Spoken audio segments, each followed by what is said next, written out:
Buenas tardes. Benvinguts y bienvenidos aquí a una nueva edición del Viladecans Science Talk.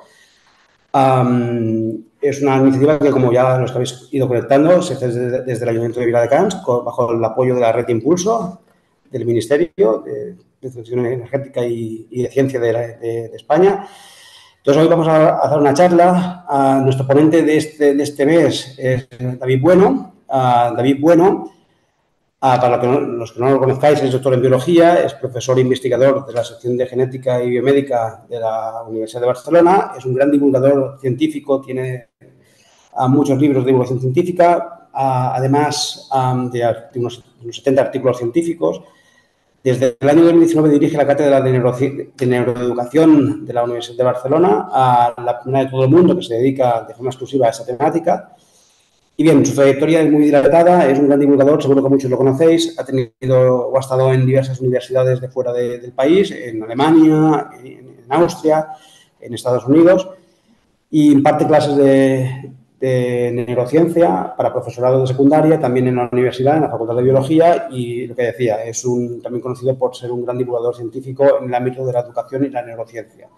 Entonces, yo sin más preámbulo, recuerdo brevemente cómo funcionan estas charlas. Tenéis todos el micro desconectado y la cámara apagada, porque el administrador lo impide que lo conectéis. Vamos a dar paso a que David Bueno nos explique su idea y su pequeña charla en una media hora. Cualquier pregunta que tengáis que surja en este tiempo, podéis utilizar el chat para poner la pregunta. Cuando acabe David, el ponente, la leeremos en voz alta para que David la pueda responder. Y si en ese momento, cuando acabe el ponente de su explicación, queréis abrir el micro y la cámara y exponer la pregunta en público, no habrá ningún problema, así como también las posibles interacción o el debate que pueda surgir a partir de las ideas del ponente. Sin más preámbulo, yo doy la palabra a David, agradeciéndole que haya podido aceptar esta invitación, que nos hace mucha ilusión y que para nosotros es un gran honor que pueda estar en esta charla de hoy. Así que, David, cuando quieras, adelante. Pues muchísimas gracias, Jordi y Joan, por haberme invitado a estar aquí compartiendo pues este rato. Y voy a ir ya pues a empezar. Muchas también gracias a todas y a todos los que estáis aquí conectados. Pues empezaré. Mira, yo os quería hablar un poquito sobre neuroeducación, que es mi campo de trabajo de estos últimos pues 15 ya 16 años. Básicamente, primero os explico qué es esto de la neuroeducación, porque es uno de esos temas que aunque ahora está de moda todo lo que es neuro, ¿vale?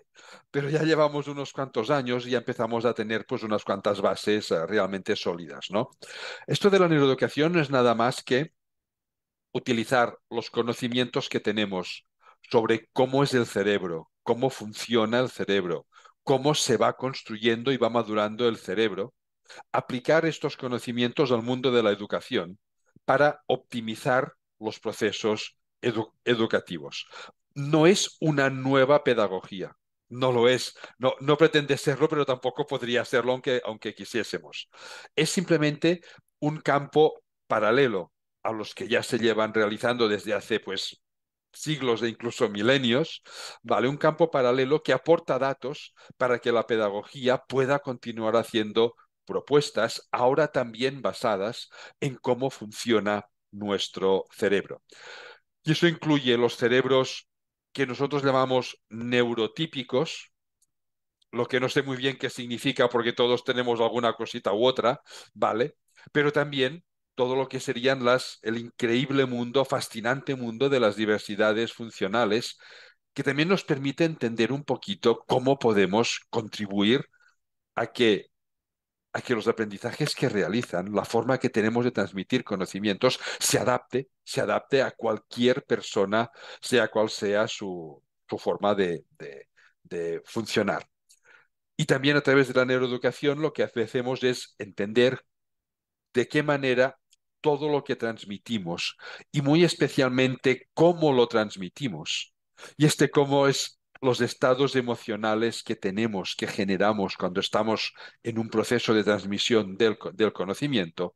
Este cómo también influye en la manera que tiene el cerebro de continuar construyéndose. Mirad, el cerebro es un órgano plástico, es un órgano maleable que está en un proceso constante de construcción y reconstrucción. Se sustentan las neuronas, que son las células que generan toda nuestra vida mental, pero no de forma individual, sino de forma colaborativa entre ellas. Todas nuestras neuronas se encuentran conectadas entre sí. Se calcula que un cerebro humano adulto, en promedio, tiene unos 86.000 millones de neuronas, que son muchísimas células, pero lo que es importante no son el número de neuronas, porque tener 10.000 millones más o menos no implica ninguna diferencia, absolutamente ninguna, sino que lo que importa son las conexiones que hacen las neuronas entre sí. Se calcula también que un cerebro humano en promedio tiene 200 billones de conexiones, 200 millones de millones, pero aquí sí que hay diferencias. Un cerebro cultivado, un cerebro estimulado, no sobreestimulado. La sobreestimulación fácilmente lleva al estrés. Y el estrés, cuando se cronifica, es el enemigo número uno de todas nuestras funciones fisiológicas, de todas, pero también de nuestro cerebro. El estrés crónico dificulta y puede incluso llegar a bloquear procesos cognitivos tan importantes como la capacidad de reflexionar, la capacidad de planificar, la capacidad de decidir basándonos en los razonamientos previos que hayamos hecho, no de decidir impulsivamente, eso lo podemos hacer siempre, no, no, de decidir basándonos en razonamientos previos, y también puede incluso llegar a bloquear la capacidad de gestionar nuestro estado emocional. El estrés crónico nos vuelve más impulsivos. Recapitulo un poquito. Decía, un cerebro en promedio unos 200 billones con B de conexiones, pero un cerebro cultivado, convenientemente estimulado, un cerebro que juega, que se divierte, por supuesto, toda la persona, juega, se divierte. Un cerebro que practica algún deporte, una persona que practica deportes, que socializa, que está con otras personas, que, bueno, que está activo en definitiva, puede llegar a tener hasta 1.000 billones de conexiones. Y aquí es donde están las grandísimas, no grandes, no, grandísimas diferencias. Nuestra vida mental surge de las conexiones que hacen las neuronas de nuestro cerebro. Cuantas más conexiones tenga nuestro cerebro, más posibilidades, y repito la palabra porque es importante, posibilidades que no significa certeza, más posibilidades de riqueza de vida mental. Pero es una posibilidad. Enseguida veremos por qué. Claro, ¿cómo lo hacemos para hacer más conexiones, para que nuestro cerebro se enriquezca en conexiones, para que el cerebro de nuestros hijos, hijas, de nuestros estudiantes, los que nos dedicamos también al mundo de la educación, crezca en conexiones? Pues simplemente todo lo que aprendemos, todas las experiencias que vivimos, que por algún motivo merecen ser recordadas, van quedando almacenadas en nuestro cerebro en conexiones que se van haciendo de nuevo entre nuestras neuronas. Así que lo importante es tener experiencias, vivir experiencias, realizar aprendizajes nuevos. El deporte también activa la conectividad cerebral, la socialización, estar con otras personas, la música, las artes en general, aprender. Bueno, esto, aunque los currículums educativos no lo pongan de forma explícita, pero es el objetivo final de cualquier sistema educativo. Es enriquecer el cerebro de los estudiantes con conexiones nuevas, proporcionándoles ambientes estimulantes, ambientes ricos en experiencias que sean significativas, simplemente para que su cerebro vaya haciendo conexiones nuevas para almacenar todos estos aprendizajes que van realizando. Decía, cuantas más conexiones, más posibilidades de riqueza de vida mental, pero falta un segundo factor, que es el factor emocional. ¿Con qué estado emocional hemos realizado unos aprendizajes? ¿Con qué estado emocional hemos vivido unas experiencias? Y este termina siendo el factor diferencial. ¿Aprender es importante? Claro que sí. pero ¿con qué estado emocional lo estamos viviendo?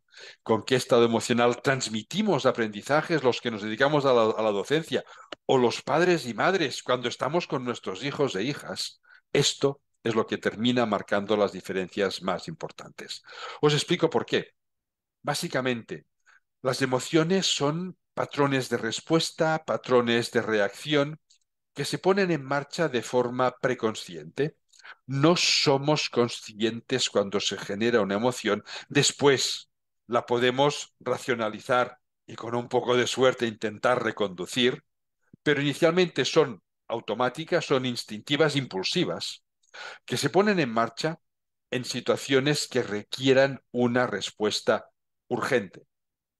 Cualquier respuesta reflexiva es siempre más lenta que una respuesta emocional. Y cuando hay prisa, muchas veces no llegaríamos a tiempo. Esa es la función biológica de las emociones. Dar respuestas urgentes, dar respuestas rápidas cuando haya una urgencia. El motivo es fisiológico y me gusta contarlo porque todo lo que cuento se basa en la fisiología o en la morfología de nuestro cerebro. El motivo es fisiológico. El razonamiento, la reflexividad, surge de la corteza prefrontal, es la zona que tenemos aquí delante de nuestro cerebro, que es la zona que más energía metabólica consume de todo nuestro cuerpo. Nos gusta decir que las personas, la especie humana, tenemos un cerebro muy grande. Ya me perdonaréis lo que voy a decir ahora, ¿eh? Pero es chiquitito. El cerebro humano es solo entre el 2 máximo 3% de la masa total de nuestro cuerpo, pero consume el 30% de la energía metabólica diaria, una desproporción brutal.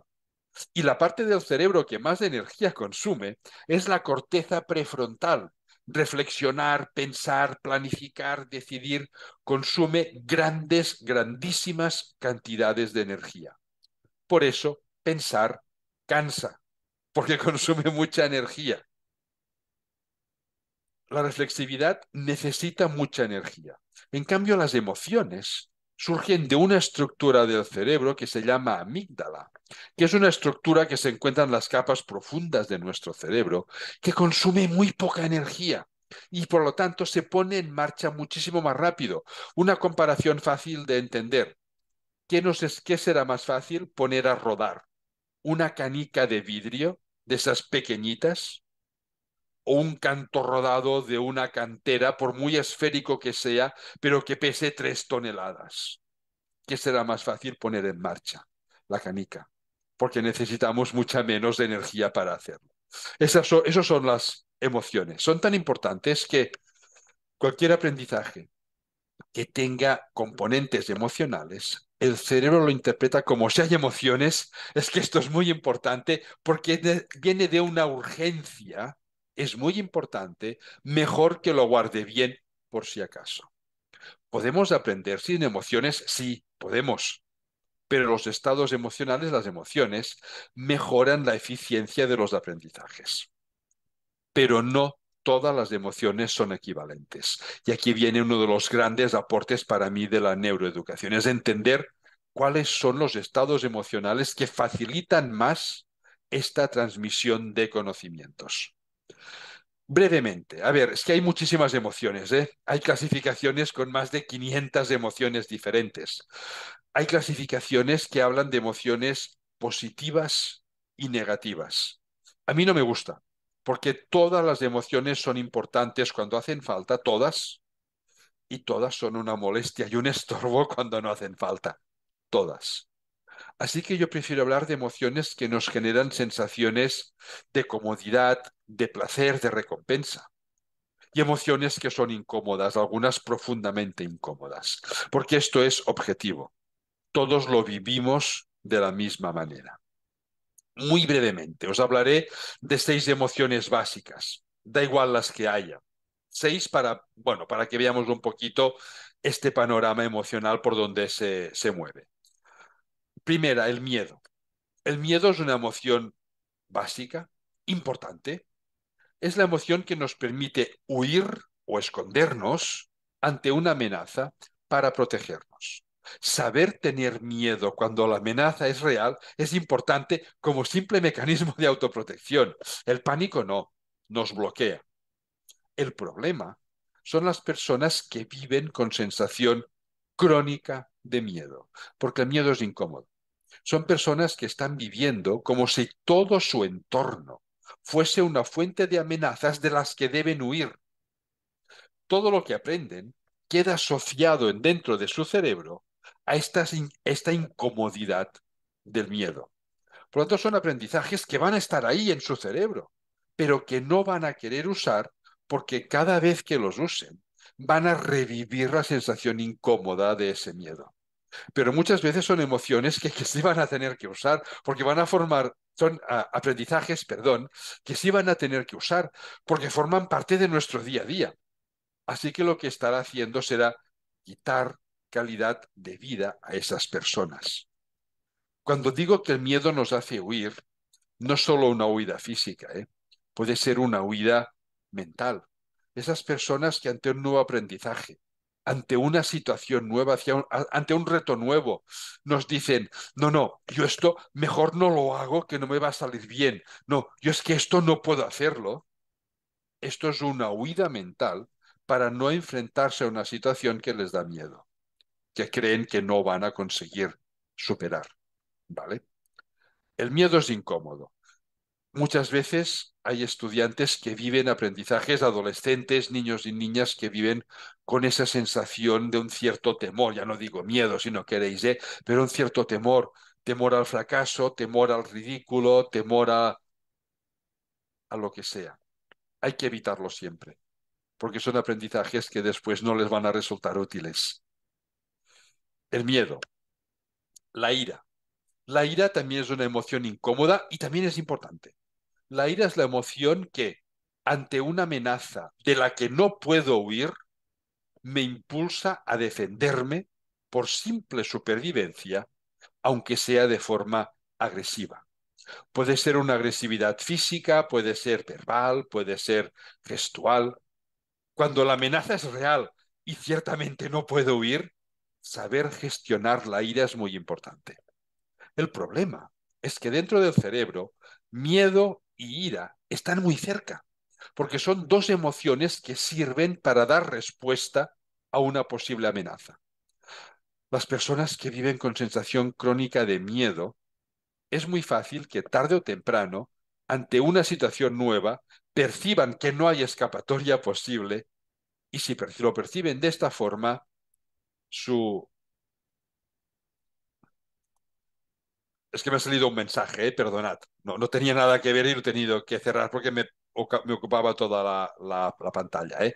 Te estaba diciendo, las personas que viven con situación crónica de miedo, si perciben que ante una situación no, no pueden escapar, su amígdala, la zona que genera las emociones, cambiará automáticamente el chip de miedo a ira por simple autoprotección y van a responder de forma agresiva. Repito, puede ser una agresividad física, puede ser verbal, puede ser gestual o puede ser autoagresividad.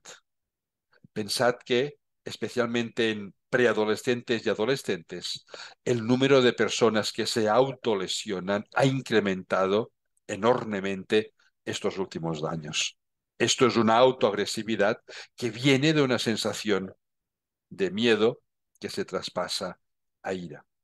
Cuando encontremos una persona que vive con una sensación de ira, de agresividad del tipo que sea, superior a la que es incluso sana, por simple autodefensa, ¿vale? No busquemos el origen de la ira, busquemos el origen del miedo, porque seguro que hay unos miedos detrás. Si solucionamos el miedo, la ira va a caer por sí misma. Si solo solucionamos la ira y el miedo sigue ahí, volverán otra vez a tener situaciones de agresividad, de ira. El miedo, la ira, la aversión o el asco. También es incómodo. Es esa emoción que hace que nos apartemos de un sitio maloliente, que escupamos una comida en mal estado. A nivel biológico es una simple protección microbiológica, no contaminarnos con elementos patógenos. Pasa que el cerebro lo recicla. para situaciones éticas y morales. Y por eso tenemos la tendencia a apartarnos, a rechazar aquellas situaciones que consideramos que son éticamente reprobables. Pero, así como el asco a un sitio maloliente es muy instintivo, es objetivo, no nos queremos contaminar, esta aversión a situaciones éticamente reprobables es subjetiva. Depende de cada contexto histórico, social, cultural, depende de cada familia. Pero hay que enseñarlo a nuestros hijos e hijas, no podemos evitarlo. Igual que a un niño pequeño, la primera vez, perdón lo que diré ahora, la primera vez que ve la caca de un perro. Se acerca para tocarla, para ver si es blanda o si es dura, y le decimos no toques que es caca y te puedes poner enfermo.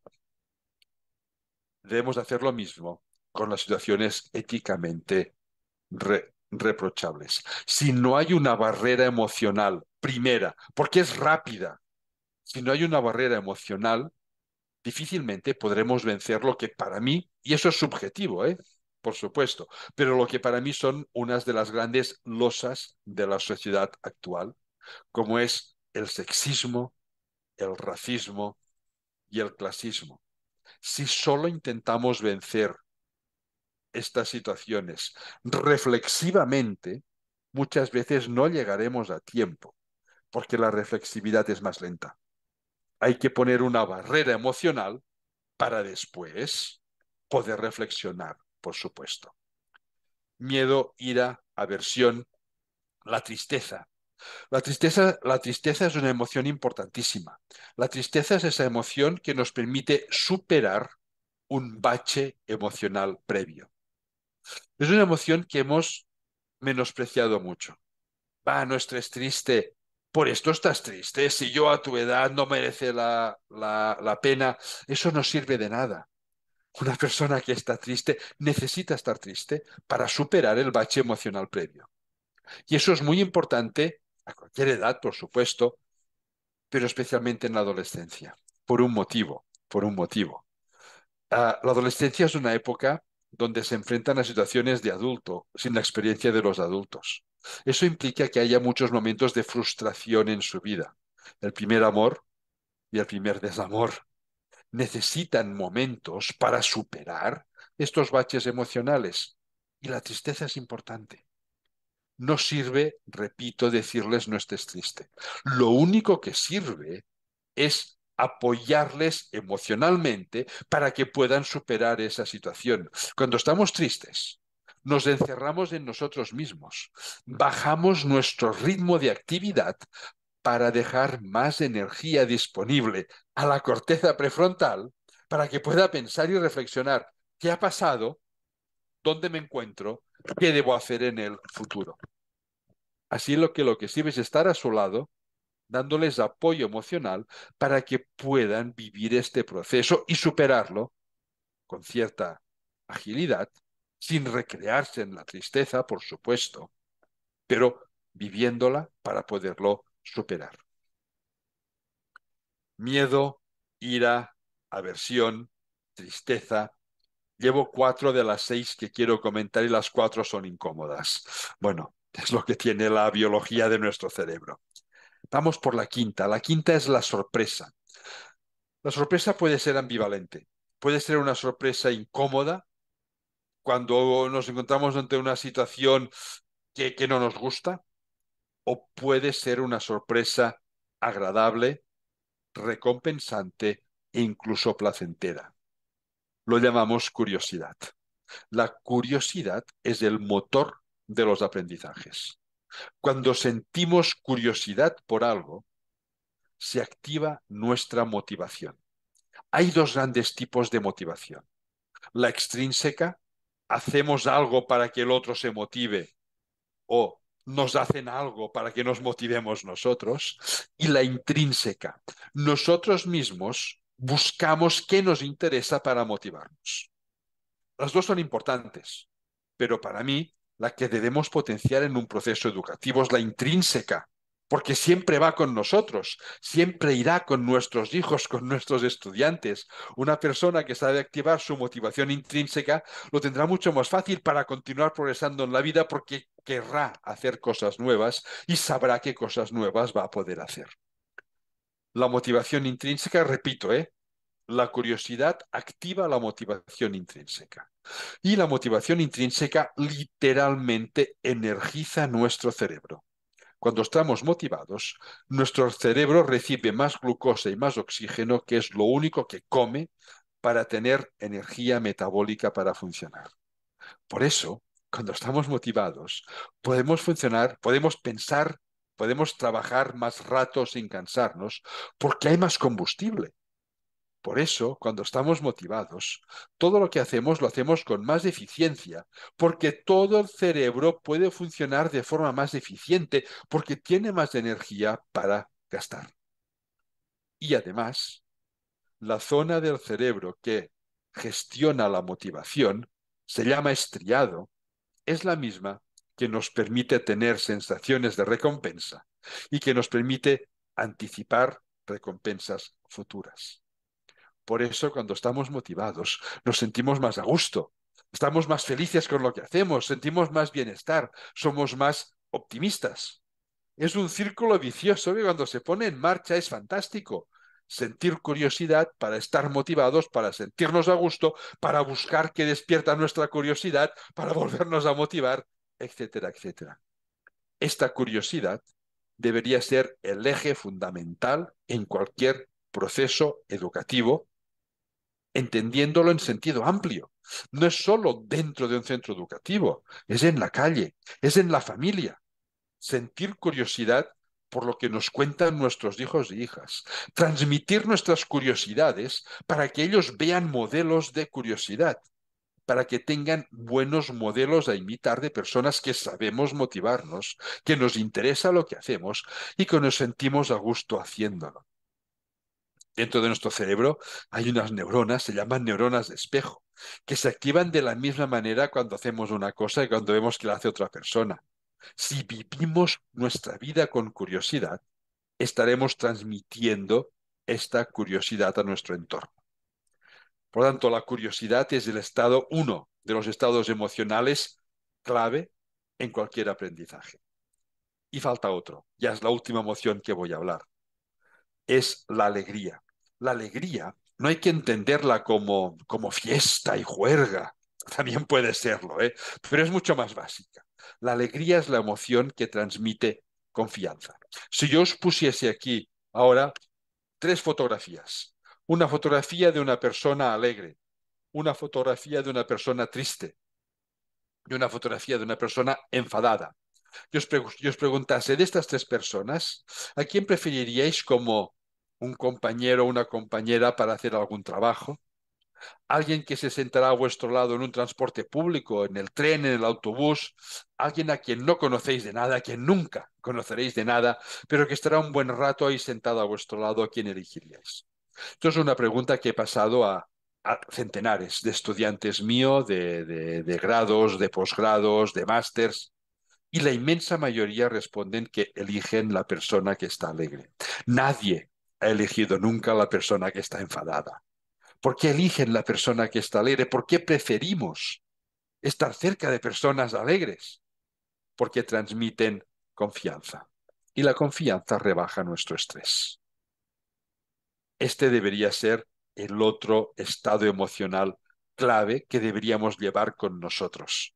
La confianza, la alegría entendida como confianza. La confianza se contagia. Si yo confío en mis hijos o en mis estudiantes, ellos confiarán un poquito más en mí. Se contagia a través de las neuronas de espejo de las que ya he hablado. Y es importante que confíen en nosotros, porque aprendemos de quienes confiamos y no queremos saber nada de quienes desconfiamos por si acaso. Así que no debemos perderles nunca la confianza para que puedan seguir confiando en nosotros. A través de la confianza mantendremos nuestra influencia. Nos será mucho más fácil continuar educándoles por el camino que nosotros consideremos mejor, dejándoles, por supuesto, siempre su espacio de libertad. su espacio para que se encuentren a sí mismos. Y otra cosa, decía, la confianza se contagia. Confiar en ellos y en ellas implica también que incremente su autoconfianza. Y la autoconfianza es clave cuando a partir de la adolescencia deban empezar a tomar sus decisiones empoderadas, asumiendo el riesgo de no acertarlas siempre. Una persona que confía en sí misma toma sus propias decisiones. Una persona que no confía en sí misma preferirá que decidan las personas de su entorno por si acaso. Y muchas veces los intereses del entorno no son los que uno debería o querría tener. Así que, para mí, las dos emociones clásicas en cualquier proceso educativo y que se sustentan en el funcionamiento básico instintivo de nuestro cerebro son la curiosidad y la confianza. A partir de ahí, a partir de ahí, establezcamos siempre vínculos positivos con las personas de nuestro entorno, pero muy especialmente con nuestros hijos y hijas o con nuestros estudiantes, hablando en términos de neuroeducación. Vínculos positivos, basados en la confianza, basados en el apoyo, basados en estas miradas. Y aquí voy a terminar hablando de las miradas. A través de nuestra mirada transmitimos nuestro estado emocional. Solo viendo los ojos de una persona, sabemos si está alegre, si está triste, si está enfadada, si tiene asco. La cara es el marco que acompaña, que amplifica, que refina, que nos dirá está muy enfadada o poco enfadada. Pero solo los ojos nos dicen cómo está el estado emocional de esa persona. Seamos coherentes con nuestro estado emocional. Si queremos mostrar confianza, debemos vivir con confianza. Si no, los ojos nos van a traicionar y la otra persona va a percibir que alguna cosa no termina de encajar. Si nos enfadamos con nuestros hijos, con nuestros estudiantes, enfadémonos, claro que sí. A veces hay que enfadarse para reconducir determinadas actitudes, pero siempre desde el respeto y la confianza, para no romper la cadena de confianza. Deben ser amonestaciones hechas de forma positiva, proactiva y propositiva. No el qué desastre, no haces nunca nada bien, sino el esto podemos hacerlo mejor. El qué desastre es finalista. Desastre. ¿Quién se sobrepone de un desastre? Tú eres un desastre. Yo solo te valoro. No hay apoyo detrás de esto. No haces nunca nada bien. Pues porque tengo que hacer cosas si no las hago bien. En cambio, esto podemos hacerlo mejor, activa otros mecanismos neurológicos completamente diferentes. Podemos es primera persona del plural.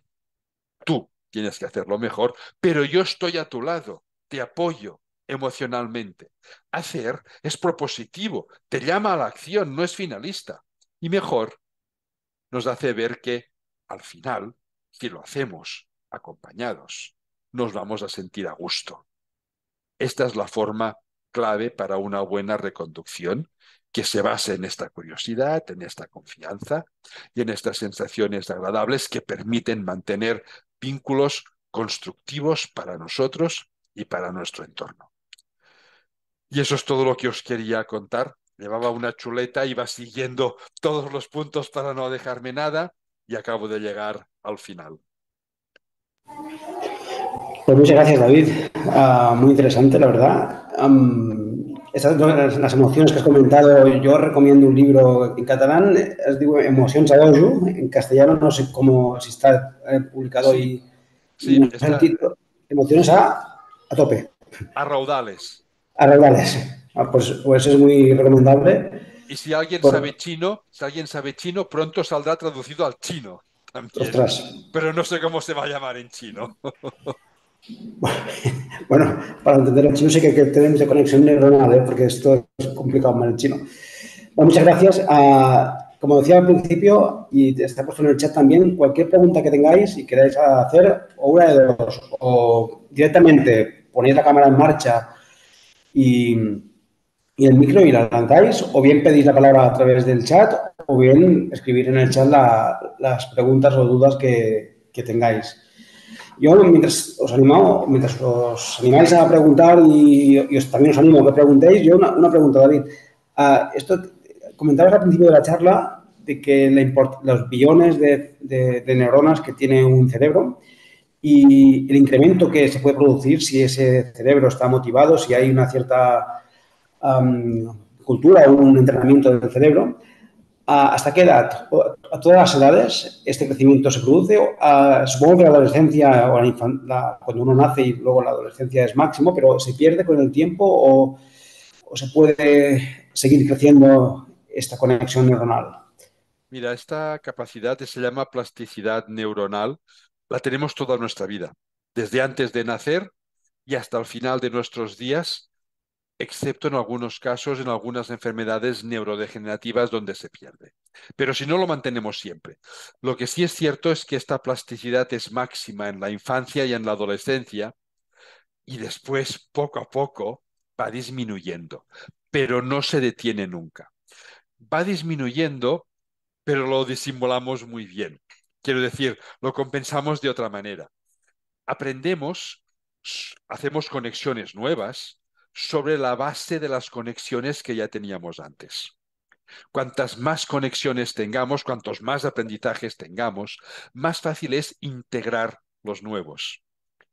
En los niños y en los adolescentes, su cerebro es muy plástico, pero tienen pocos conocimientos previos porque han tenido menos vida, menos tiempo de vida para aprenderlos. Así que les cuesta más integrarlos.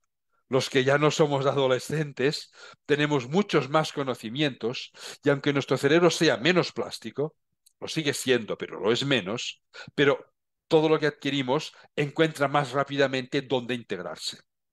¿Vale? Por eso mantenemos esta capacidad prácticamente inalterada durante la mayor parte de nuestra vida. Muy bien. No sé, si ¿hay alguna pregunta? ¿Quién quiere hacer alguna pregunta o algún comentario?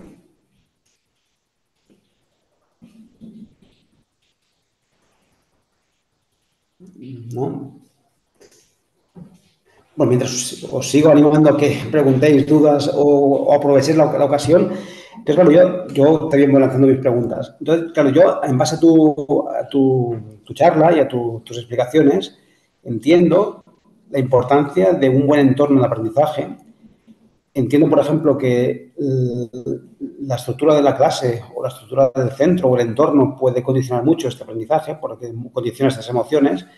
Entonces, claro, yo en octubre estuve en Finlandia con la universidad y, claro, allí en la universidad, ya no hablo de la escuela de primaria ni secundaria, sino el ámbito universitario, las salas que vi de muchas clases eran clases que eran lo que se dirían smart classrooms o clases que con no el típico pupitre y la silla, sino eran como sillones, que incluso zonas para que la gente pudiera mover y pudiera, estudiantes de universitarios hablo, ¿eh? Claro, esto entiendo, por tanto, que es importante o más importante de lo que pueda parecer para fomentar un buen aprendizaje en base a estos sentimientos, a estas emociones que tú has comentado. Sí, sí, sí. Realmente el entorno donde se producen esos aprendizajes influye muchísimo. Y hay muchos parámetros a tener en cuenta. De hecho, hay una rama de esta neuroeducación que se dedica precisamente a la arquitectura o al diseño de espacios. Hay, por ejemplo, desde aspectos de naturaleza. Se ha visto que las aulas que desde la ventana ves zonas verdes, los aprendizajes se consolidan mejor que las aulas donde delante hay solo una pared gris. Claro, eso muchas veces no podemos evitarlo. O sea, el centro educativo está donde lo construyeron a veces hace más de 100 años, ¿vale? Uh-huh. Pero hay que entonces facilitar pues que a las entradas, a las salidas, haya zonas verdes. En las aulas no cuesta nada poner unas plantitas en la ventana donde se vea verde, porque influye en nuestro cerebro. Simplemente rebaja estrés y al rebajar estrés facilita los aprendizajes. Otro aspecto, pupitres. A ver, puede haberlos, claro que sí, son muy útiles para escribir, para dibujar, para escuchar con atención, pero deben ser siempre mesas fáciles de mover, porque lo que el cerebro busca es la socialización. Estar como estaban en mi época de estudiante de infantil o de primaria, estaban todos los pupitres puestos mirando hacia la pizarra, donde solo veías el cogote del compañero que tenías delante. Bueno, eso en algunos momentos en que debes estar concentrado, en que ni siquiera ves su cogote porque estás en tus papeles, eso es importante. Pero en muchos momentos es más importante ver a tus compañeros. Pupitres que puedas mover para formar ahora un círculo, ahora grupos pequeños, ahora un semicírculo, ahora apartamos mesas y sillas, pero nos vamos a sentar en el suelo. Tener almohadas para poderte sentar cómodamente, por ejemplo, para escuchar una historia. En los niños y niñas pequeños, las historias, los cuentos son importantísimos.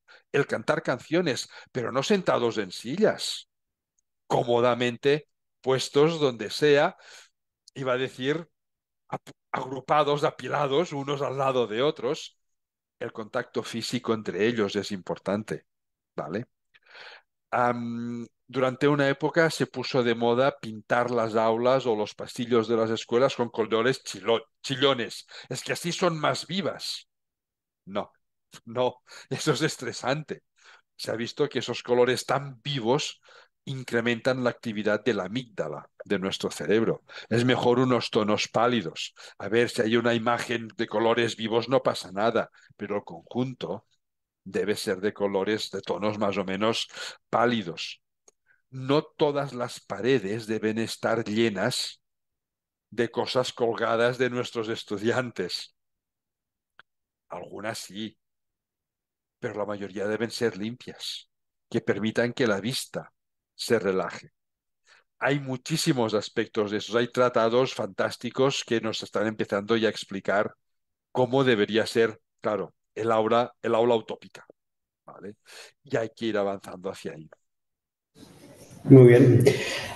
Tenemos preguntas en el chat, entonces las voy realizando. Si acaso, ahondando primero en la idea que ahora estabas hablando de la influencia de las aulas y del entorno, ¿no? ¿Qué otras cosas, desde el punto de vista de la neurociencia, además de las emociones, influyen en el proceso de aprendizaje? ¿O hay que tener en cuenta en el proceso de aprendizaje de un alumno? Perdona, Joan, se me ha cortado un momento y hay unas palabras que no he oído. Vale. No, que desde el punto de vista de la neurociencia, además de las emociones, y ahora también has hablado de las aulas, ¿no? De la composición de las aulas, ¿qué otras cosas influyen en el proceso de aprendizaje? Mira, influye el vínculo que establecemos con nuestros estudiantes, por ejemplo. Hablo ahora como docente, ¿eh? El docente no es un estudiante más, es el eje central que organiza el aprendizaje alrededor del aula, pero debe establecer un vínculo positivo con su entorno y después todos los aspectos que ya he comentado más ligeramente, ¿eh? Pero todos los aspectos de reflexividad, de planificación, una persona que es capaz de reflexionar todo aquello que está aprendiendo, lo integra muchísimo mejor en su cerebro. Claro, la reflexividad, lo decía, es un proceso que consume mucha energía, así que necesitamos tiempo. El enemigo número uno de la reflexividad son las prisas, y eso es algo que a veces los currículums no nos ayudan. Mm, Ahora es mi opinión, ¿vale? Tenemos unos currículums educativos demasiado densos, no demasiado difíciles, no hay que confundirlo.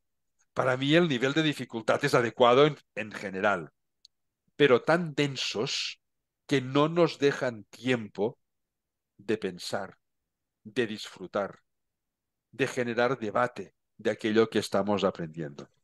Y esto es un ejercicio metacognición, pensar sobre lo que pensamos, que ayuda a consolidar todo lo que aprendemos y a relacionar los aprendizajes de hoy con los de ayer y con los de otra asignatura. Eso hay que favorecerlo. hay que favorecerlo en las aulas. Estos momentos de pensar, de discutir, de reflexionar, de interrelacionar. Ujú. Bien, tenemos otra pregunta. Dice Josep Durán, aprovecho para hacer una pregunta de mi campo, que es la química. Esta disciplina no se enseña en la escuela primaria, más allá de experimentos visuales. ¿A qué edad los niños y niñas pueden empezar a comprender conceptos químicos sencillos? Pues no sabría qué contestar, ahora me habéis pillado, pero completamente. No, no sabría qué contestar. No, no es un campo en el que haya profundizado nunca, y es que ni siquiera recuerdo, honestamente, haber leído ningún trabajo científico. Los debe haber, ¿eh? Seguro, porque hay trabajos científicos para todo, pero nunca he leído ninguno que analice el caso concreto de la química. Pues no lo sé, pues no lo sé. Sí que es cierto que las ciencias que se dan en primaria suelen ser más biológicas y geológicas que no químicas o físicas, ¿vale? Hay también aportes, sobre temperatura, sobre aspectos de gravedad, de dinámica, pero se- los currículos suelen priorizar más la biología y la geología. No sabía qué decir. Los aspectos de química, sobre todo, se vinculan actualmente mucho, pues, a contaminación, lo cual nos da un ejemplo muy bueno de la química, ¿vale? Es un error, ¿eh? Es un error, porque por supuesto que hay productos químicos que contaminan, pero sin productos químicos, no, no, es que actualmente no sobreviviríamos como individuos ni como especie. Hay que darle la vuelta a esto, pero no sabría decirte a qué edad, no, no lo sé, lo siento. Vale.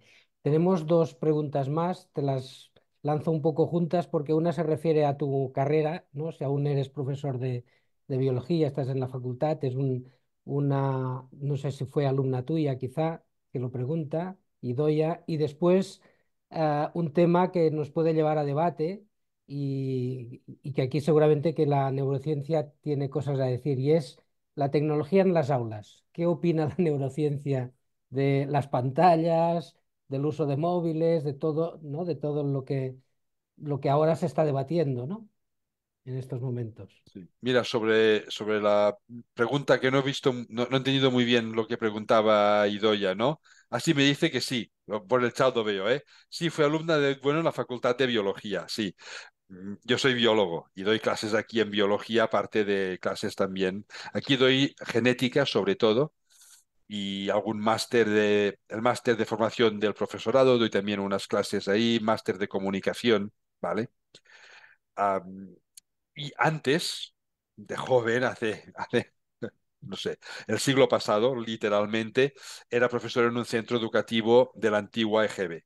¿Vale? Estuve unos años dando clases a lo que era sexto, séptimo y octavo de EGB, lo que ahora sería sexto de primaria y primero y segundo de la ESO. Ahí es donde me enamoré de la docencia. Y lo reconozco abiertamente, ¿eh?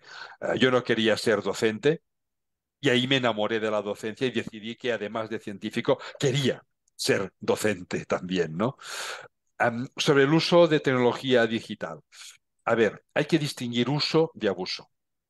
La tecnología digital es importantísima. A ver, es que forma parte de nuestras vidas. Es que ahora estamos conectados gracias a la tecnología digital. Es que no podemos dejarla de lado. Otra cosa es el abuso. Y aquí es donde influye muchísimo de qué edades estemos hablando. Mira, hasta los 5 o 6 años no deberían usar tecnología digital. A ver, que si la tocan no pasa nada. Por supuesto, que las aulas pueden tener una pizarra digital para ir a buscar una información, ver unas imágenes, claro que sí, pero no debe ser el motivo principal ni de aprendizaje, ni de juego, ni de diversión, por un motivo. Y es que el cerebro todavía está aprendiendo a integrar las distintas informaciones sensoriales que le llegan. Y lo aprende, esta zona del cerebro se llama zona de integración, madura a través del uso que le damos. Hasta los 6 años hay que usar tantos sentidos simultáneamente como sea posible. Y la tecnología digital solo usa dos sentidos, vista y oído. el resto no cuentan para nada. Así que no favorece la integración sensorial. Y esta integración sensorial es clave para después facilitar los aprendizajes, porque aprendemos a través de nuestro sentido del movimiento de nuestro cuerpo. Todo eso debe estar presente siempre, por supuesto, pero muy especialmente durante esta primera infancia. A partir de ahí, hay que introducirla en las aulas, porque ellos lo están viendo en casa, lo están viendo en su entorno, pero siempre con moderación, claro que sí. Un poco la idea es, si es necesario usarla, se usa, y cuando no es necesario, es que ni la tenemos encima de nuestra mesa porque es un elemento distractor. Lo es también para los adultos. El principal problema viene con el abuso de redes sociales, especialmente a partir de la preadolescencia y la adolescencia. Am, el uso de redes sociales da una falsa sensación de que estamos conectados con todo el mundo. El cerebro de los adolescentes especialmente está buscando socializar con sus iguales y con los jóvenes, no con los adultos que ya no formamos parte de su vida diaria inmediata. Estamos ahí, pero ellos prefieren otros adolescentes y los jóvenes. Y las redes sociales les dan la sensación de que están socializando con todo el mundo, pero es una falsa sensación. Si están encerrados en su habitación, chateando con 1000 personas, el cerebro percibe la soledad de estar solo en tu habitación.